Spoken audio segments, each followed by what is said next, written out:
In the Lab, a Texans podcast that takes a different look at things. Drew Dougherty and John Harris have their lab coats and goggles on, and the Bunsen burners burning. Here's Drew. Well, hello, friends, and welcome into In the Lab. I'm Drew Dougherty, waving at you like a... I don't know, he's just waving. It's John Harris. I'm just waving. Yeah, it's good to see you, man. How you been? I'm doing okay. How are you, Pops? You getting some sleep? I am. John, of course, is referencing a week ago Friday, my lovely wife, Vita, had a baby, Lucy Lorraine. She's a sweet, healthy baby girl. She's got lots of hair, like a game show host. It's dark. Very pretty. And she's doing great. Vita's doing great. So we've got 5 children now at home. And I don't know, the bags under my eyes aren't too heavy, are they? I put you said makeup at the start of this, so. No, you're good. The fact that you got all the way to 5, though, it might kill you in the next 10 years. But, you know, I mean, I got my hands full with 2. So, I mean, if I were you, I would have stopped after the twins. Boy, girl, done. So, yeah. But love you, though, man. It's awesome. That's awesome news. I was so happy for you guys. You know, once they get older and they kind of, you know, I know you're living through some of the fun stuff now, but once they get older, it's going to be really cool. You have, you know, dinner and you got all these different adults at the table with all these different, you know, thoughts and ideas and all that kind of stuff. It's going to be really, really cool as they grow up and grow old together. It's going to be really cool. We got all sorts of different thoughts and ideas at the dinner table right now. So anyways, that's another story. We'll do that some other time. But yeah, the last month or so, you and I have, because of all the uncertainty within the organization, lots going on, negative that we know about, obviously, you know, and we can't talk about it, you and I. So to kind of reroute, we talked about and did a vintage in the lab, all-time, all 32 draft. It was a lot of fun. It's the most fun I've ever had on this podcast. And we each had one player per NFL franchise all time that we could choose. And we went back and forth and did that. And we had some awesome teams. And since then, since it's finished, here and there on Twitter, you'll see stuff about NFL legends. And just last night, there was a tweet, and it was, these are the top 10 football players in NFL history. And I was like, oh, who do they have? Number 1 was Jerry Rice, who you've got.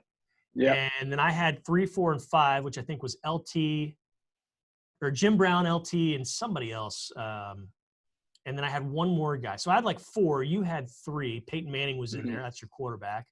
And yeah, it was just a lot of fun. Oh, Mean Joe Green was one of mine that was on. Oh yeah. So yeah, it's fun seeing this, and it's fun to chit chat about it and debate about it. But we're going to talk about the current situation because there have been a boatload of signings, trades, transactions here with your Houston Texans. And today, I'm going to get one player from offense, one player from defense that's got you really excited, who's been added to the mix, and got you really excited about the future here for the Texans. And let's start on offense, Johnny. All right, you go first. Okay. Well, I'm kind of interested in Chris Conley, the wide receiver that comes to the Texans from the Jaguars. Now, you look at the stat sheet and you see 40 receptions, and that's kind of a good barometer, and that's kind of a good median line for me, I think. I wasn't expecting Megatron. I wasn't expecting Andre Johnson. But this is a guy who's contributed. We've seen him contribute against the Texans in the past, and he's very, very fast. And he, like every other transaction on the roster, aside from the kicker position, it's all been about competition. I mean, there are going to be a lot of these guys that have been signed that, you know, they won't make it past September 1st, but the competition level has been bounced up. And I'm pretty excited about Conley. Heard him talking about his excitement in coming to the team. He mentioned specifically the coaching staff that's been assembled under head coach David Culley. And, you know, I've had a chance to meet a few of them out here in the hall over the last week or so. And these guys are excited. These guys they've known a lot of football. They've forgotten more football than I could ever hope. And, you know, for example, I saw the offensive line coach camping a moment ago, and he's settling into Houston. He's excited about things. They were on things, but he was on a break from a staff meeting a moment ago. But Conley's got me excited just because I know a little bit about him after seeing him twice a year over the last few years. And this guy's got some speed, and I think he adds to a mix with Brandon Cooks there at the front and Kiki QT and Chad Hansen. It's going to be fun to see what becomes of this roster because it's a real big blob right now that's going to get refined at the end of training camp. Yeah, no doubt. I was not surprised, or should not have been surprised that Conley was signed because you have Cobb, Cooks, QT, Coulter. Got to stick with those C's. Conley. Yeah, I mean, you got to stick with it. I was pretty excited to see that. And that happened just Monday, I think. And it was like, okay, is it going to stop? And not that it's a bad thing.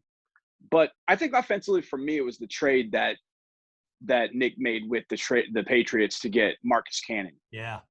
We talked about this at this time last year. We were talking about this offensive line, and we were really excited about it. Man, this is the first time we've had 5 starters coming back, all in the same position. This is going to be great. 2020 was not great on the offensive line. Didn't run it well. It just felt disjointed. I thought the interior guys were not excellent in any way, shape, or form. And I thought Titus played well at times. I thought Laramie did very well. And look, Laramie is the gold standard, I think, at left tackle, and I thought he did very well. I still think that the run blocking across the board was not great. It didn't feel like there were guys that were wanting to finish blocks, no matter whether they were zone or power or whatever they were running. It just didn't come together well. So then Sneo Kelemete released. You have Nick Martin released. Zach Fulton released. You bring in Justin Britt, now who hasn't played since 2019. But then you also bring in Marcus Cannon. Now, Marcus Cannon hasn't played since 2019 either because he opted out due to COVID, and for good reason. He's a cancer survivor. But this guy's a Texan through and through. I mean, he lives on, or he has a ranch, does all the work by hand. I mean, he's a massive guy at 6'5", 6'6", 335. The only question to me is, what position does he play? The flip side of that is, I don't really care because I want these 5 guys that step in up front to be able to mash. We got to run the football. Let's run the football. And I think the other one that people will get excited about just because they know his name is Philip Lindsay. Uh-huh. But I think what Philip brings, even though he's 5'8", 5'9", $190, he's nasty. He runs like a Mack truck. So Yeah. you put his talents with Mark Ingram and David Johnson, you start to feel like, okay, yeah, I kind of like the way that goes together. Crazily enough, I still think a young running back to try and grow, like I don't know if second round, obviously you don't have a second rounder, but I don't know if third round or maybe the fourth round. I love this crop of running backs. I really do. Mm-hmm. I think they've got there's a lot of versatility amongst this group. And so I think you can find a good running back, a good young running back to learn from these veterans that maybe by week 13, week 14, kind of like J.K. Dobbins did with the Ravens last year, is ready to step up and be the guy, or at least contribute, 6 to 8 carries a game. I think you can find that in this rookie class. I think it's imperative to find a young ball carrier in this rookie class. But most importantly, you got to have the offensive line that's going to mash. And when you add Marcus Cannon in that mix with Titus, with Laramie, now with Justin Britt, presumably Max Sharping, maybe a draft pick, maybe a rookie. I still think, again, to that same point, we could look at it and say, hey, look, I think the offensive line's set. Or you could go get some more competition. That's kind of been the theme. Go find competition at all positions. You find it in the draft, great. And so I think an interior offensive lineman is going to be drafted.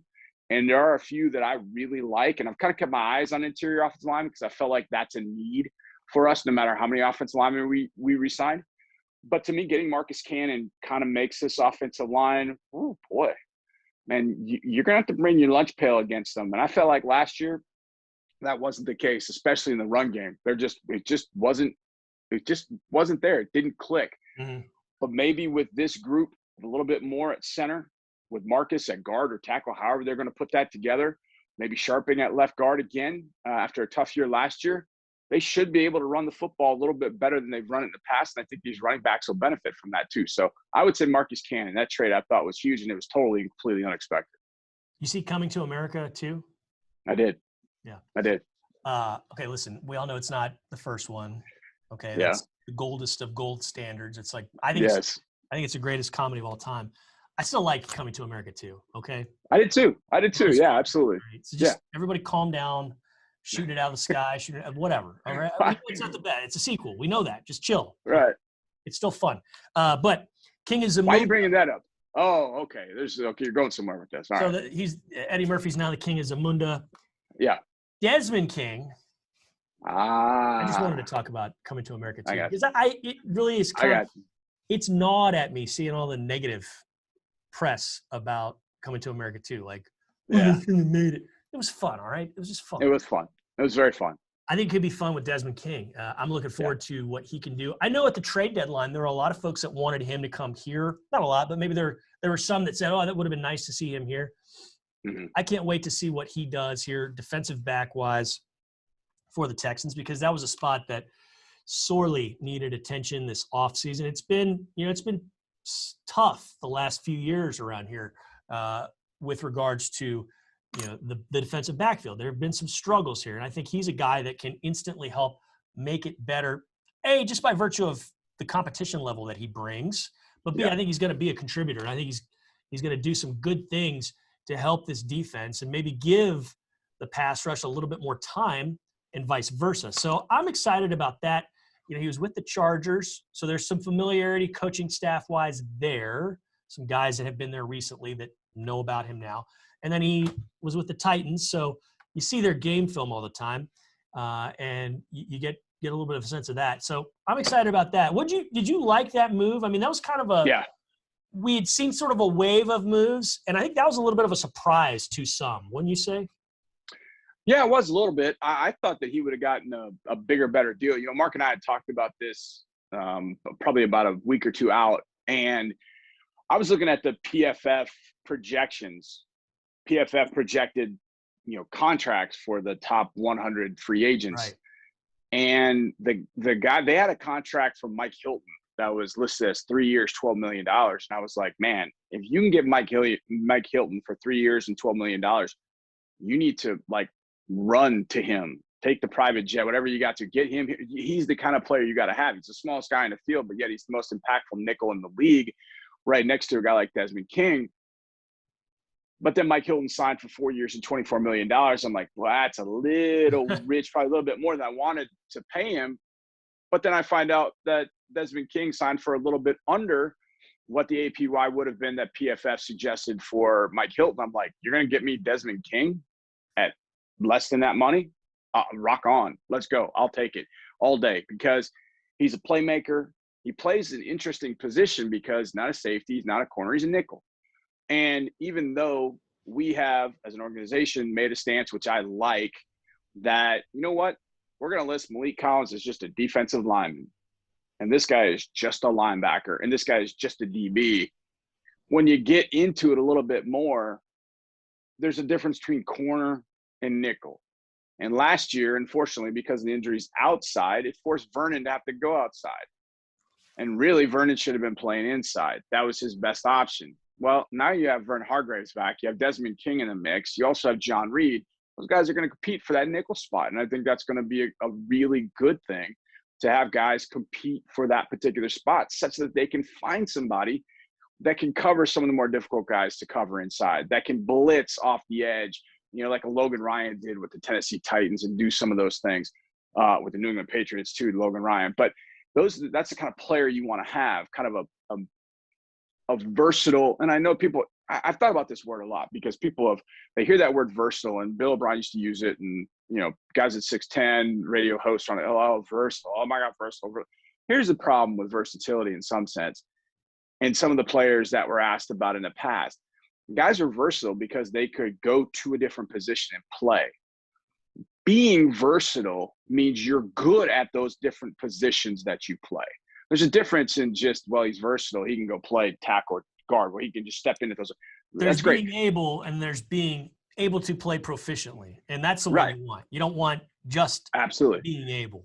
There's doing your job, and then there's doing your job well. Right, and right. if you're versatile, truly versatile, then you can play those roles well. And that's not something that guys that were quote unquote versatile in the past were able to do. There are two guys that I got excited about on the defensive side. Number one is Malik Collins.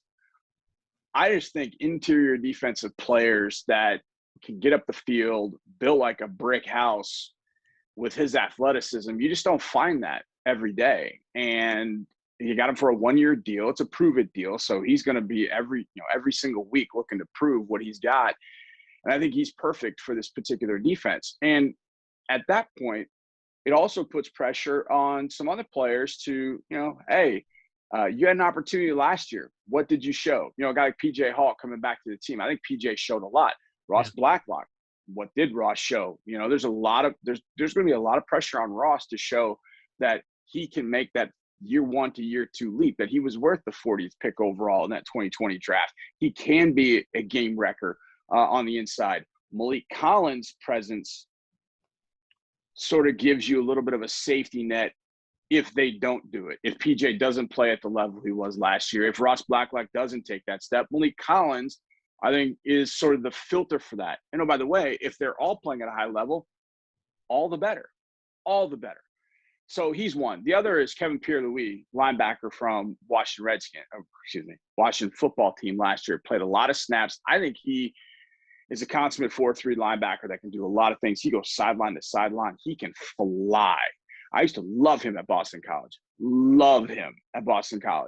So I think he comes in, if he's the tackle machine that I've seen before on tape, that I remember from Boston College, and that guy steps next to Zach Cunningham and whoever else is going to start, whether it's Christian Kirksey or whomever, how they're going to play this, KPL gives them a lot of different options defensively. And look, I've thought about this a lot.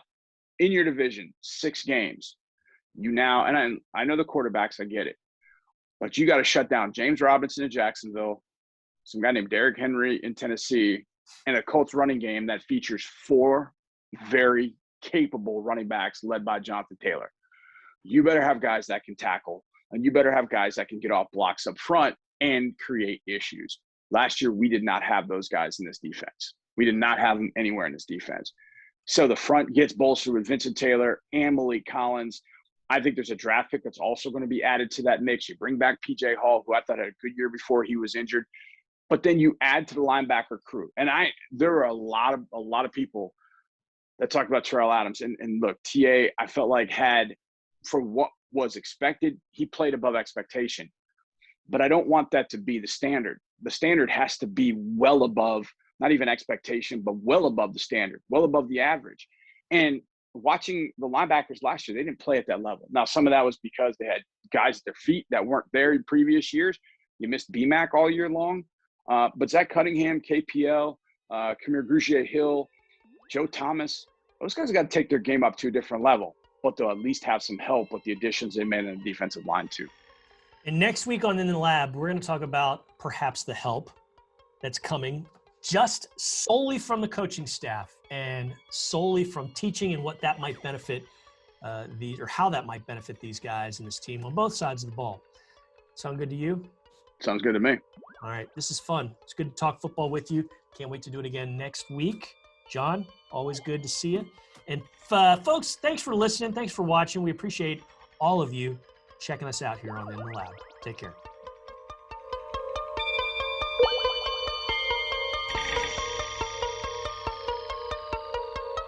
Thanks for watching. Subscribe to our channel and ring the bell to know when we post new content.